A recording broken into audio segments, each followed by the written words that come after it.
The main character of this anime is a loser, and so am I. Don't you just hate it when you're watching a dope anime, your hands in your pants, and you're playing around with your manberries, when suddenly, now we're both completely out of chakra, but I have one final move. He's right. I'm more drained than a priest after Sunday school. Behold, my final move!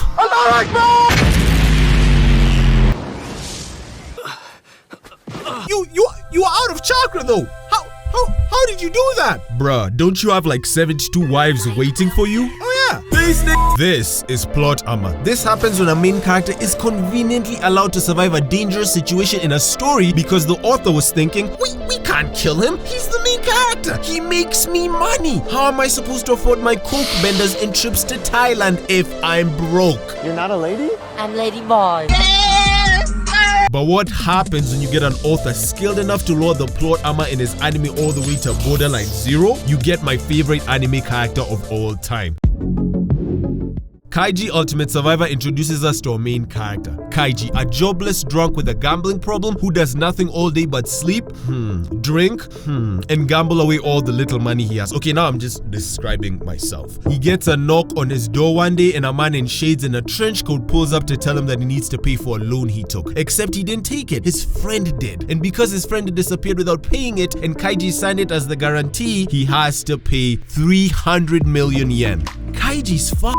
But conveniently, the man tells him about a gambling ship where in just one night he could pay off all the debt Come on now, dog. and even get rich in the process. And like a dumbass, Kaiji jumps into the obvious trap. Come on, man. Throughout the story, Kaiji loses body parts, he gets locked up in a coffin, he goes to jail, gets tortured, and even gets betrayed by his friends. It's not that he suffers that makes his battles so tense and exciting. It's that you, the audience, know that there's no invisible force field protecting him because he's the main character. And because of that, everything feels terrifyingly real. Before we continue the story, I want to talk about how big of a deal Kaiji is. It got a 2-season anime, 3 live-action films, stage shows, and even Japanese TV shows. Japan obviously loves Kaiji. The music in the show is amazing, mostly because it was done by Hideki Taniyuchi, who worked on the music for Hajime no Ippo and freaking Death Note! But in 2012, they arrested my man for smoking a little ganja, some Mary Jane if you will, and they gave him 10 years! They gave him 10!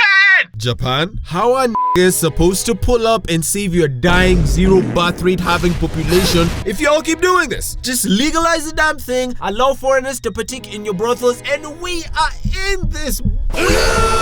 The first episode starts off with Kaiji vandalizing Porsche cars by stabbing the tires and stealing car parts, which just made him more relatable to me. I stabbed a few tires as a kid. Yeah, back then I didn't hang around the best crowd. We also did a lot of glue, but everyone did glue at least once as a kid, right? Right? Wrong, mother. Honestly, I think that glue made me a bit retarded. The man in the trench coat takes Kaiji to the ship where he meets hundreds of other losers with insane amounts of debt just like him, and they're forced to play a game called Restricted Rock, Paper, Scissors. Every player gets a set of cards and 3 stars, and the goal of the game is to finish your cards but still have 3 stars. If you win, you can make enough money to pay your debts and get rich, but if you lose, nobody will tell them what happens if they lose. Immediately the crowd starts to shout and riot, saying that they won't play, that it's bullshit, and one of my favorite moments happens. Tonegawa tells them that he could just kill them all and the world would thank him. He shouts and shits on them for being lazy, weak-minded losers. Now that they're being offered an opportunity to get out of poverty, their first reaction is to complain and demand more. This exact lazy and entitled mindset is what got them there in the first place, thinking they're too good to work low-wage jobs. But out of the entire crowd, only Kaiji actually realizes that what Tonegawa says is kind of true, and thus we see Kaiji's first strength. He's painfully self-aware. The game starts and Kaiji gets approached by someone telling him that if they both draw their cards, rock with the rock, paper with paper, they'll both finish all their cards and keep their stars. Just like that, Kaiji naively accepts, and the guy steals 2 of Kaiji's stars by beating him twice, acting like it was an accident, and saying that he got confused. Sure, the plan could work. If all the players worked together and tied in every match, they'd all win. But you know, human greed will always get in the way. What follows are some of the most tense, blood-chilling matches in anime. Since Kaiji is down 2 stars, he's 1 wrong move away from losing. You'd think he'd just magically get a power-up or secret trick to save him, but nope. This is Kaiji we're talking about. The man proceeds to lose and get betrayed time and time again after this, finally understanding how cruel this world is. Fukumoto, Kaiji's author, stated that he can't make a manga where characters readily make friends who they're willing to risk their lives for, because it just isn't realistic. His protagonists are always alone and lose over and over again because that's just life. My favorite arc in Kaiji is the steel beam crossing arc. After being transported in coffins, Kaiji and the rest of the participants find themselves at the top of 2 buildings with a steel beam connecting them. Cross the beam and you win 200 million yen, but the catch? There's no safety net. If you lose your balance, you fall to your death. And worst of all, they have to do this at night. Unlike all the other games, this one had a tense sense of desperation to it. Kaiji starts to psych up all the other players into believing it's possible, which shows another strength of his: courage, even in the most hopeless of situations. But as soon as they start crossing the beam, all their hope disappears, and the mixture of insane amounts of adrenaline pumping through their bodies, the strong night breeze, and the fact that the beam has an electric current running through it so they can't just grab the beam makes this some of the most exciting but frightening storytelling I have ever experienced. I felt every emotion Kaiji feels in this scene because recently I went through one of my most stressful and lowest weeks in years. YouTube me. And I'm not talking slow, romantic, candlelight lovemaking. I mean rough, aggressive, loads of slapping, choking, spitting type energy. At the beginning of the year, I uploaded a video that changed how I view YouTube. I had been uploading videos before this, but hadn't really decided to do it seriously. But after that video, I doubled down and decided I'd commit myself completely to this channel. I decided to take the time that I spend on scripting and editing, which usually ranges between 20 to 30 hours, and double it in order to make the content as amazing as possible. I was watching Black Dynamite and I enjoyed it so much I decided to make a video on it. But when I uploaded the first draft of the video, it came back yellow and age restricted. Now I don't say anything in that video that warrants such a harsh rating, so I decided to censor any profanity I thought might make the video seem vulgar to YouTube's bots, and it still came back yellow. And since I really wanted to upload that video, I spent the next 8 hours obsessively cutting out anything I thought was problematic, and still getting this icon. I uploaded 15 different versions of the video and it still came back negative. Think back to a time where you put crazy amounts of time and effort into something and still failed. Whether it's a school assignment, exams, a job, anything, that's what it felt like. Now imagine that 15 different times. To explain, getting this icon affects your video way more than you'd realize. Not only do you get zero income from all your work, but it actively suppresses the video's potential for growth. If your video comes back yellow, the video is basically invisible to new viewers. I make my videos to be able to share my stories and how I feel about them with fans of similar stuff. To me, videos are deep conversations from the heart with people who you share a connection with through the things you love, and that yellow icon is someone muting your side of the conversation and burying it. Eventually, I was successful and the video finally came back green. I thought it was okay, but this was just the beginning. I made my next video, which I was super excited about, and uploaded it. Boom! Yellow icon. I didn't understand. There was literally nothing wrong with it. 15 obsessive drafts later and it's still yellow. This time, it really seemed hopeless. I sent the video to my friends and even they couldn't find anything wrong with it. So I thought, let me just roll with the punches and keep moving forward. I dropped my next video and it still comes back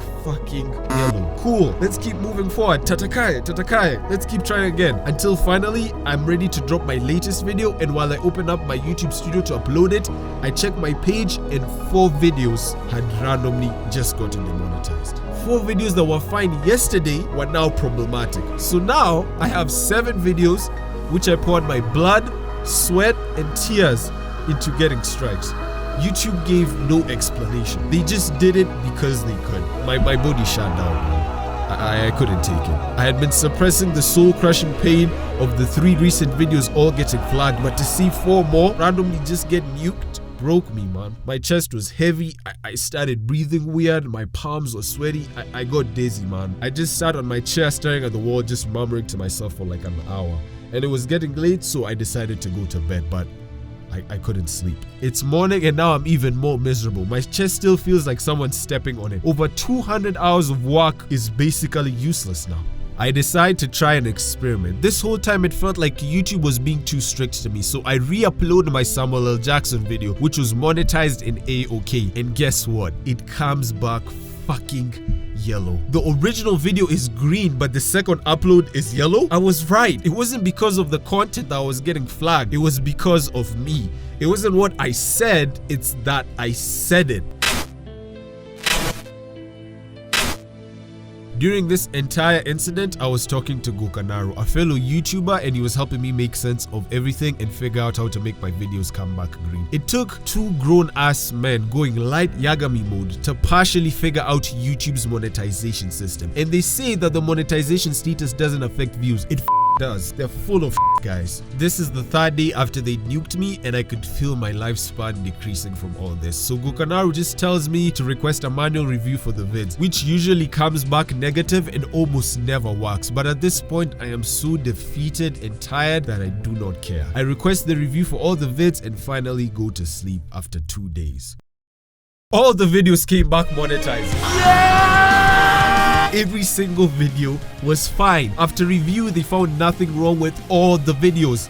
They were all fine, man. I was finally in the clear. I was so happy, I just started screaming, bro. There is nothing more painful than being punished for something you did not do. I really want to thank Gokanaru. During all this, he really helped your boy out. Thank you, fam. For the advice, for checking out my drafts, all of it. After the vid, go check out his channel and subscribe. Oh, hold up. 100k subs. Fuck that! Subscribe to me! I did it way more. Back to Kaiji. He actually finishes crossing the bridge, but as soon as he gets off the beam, he rushes to the men in suits demanding his money so he can get the hell out, but they say they aren't gonna pay him. Apparently, while Kaiji and the rest of the players were desperately trying to cross the beam, they begged Tonegawa to switch off the electricity, but the slimy switched it off but never told them. So the whole time they thought it was live and never touched it. So since Kaiji changed the rules of the game, they say they don't owe him a cent. People fell to their death on that bridge and it was all for nothing, and this just breaks Kaiji. Working so hard, putting yourself on the line only to have the rules randomly change and find out you lost. You feel it, man, in your bones. But Kaiji doesn't just quit. In the next gamble, he shows a new level of stoicism, resilience, and creativity. Now that he knows the game is rigged and that everyone is cheating, he does it too,